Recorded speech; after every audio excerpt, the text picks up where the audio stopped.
有人服侍你嘅喎，你又唔使煮飯，又唔使買餸喎。放鬆下你本身自己好緊張嗰啲生活。點解喺香港又放鬆唔到咧？啲人又唔識你啦，係咪？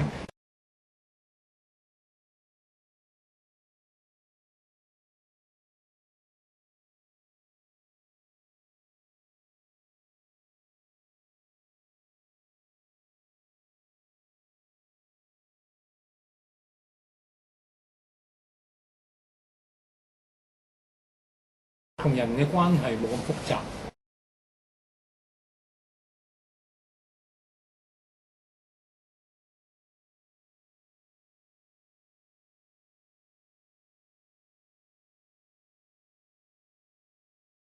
翻嚟香港成日發覺原來咁樣會更加珍惜係香港嘅嗰種安心嘅感覺。即係起碼我唔使食餐飯成日都要夾住自己個袋，都驚俾人攞。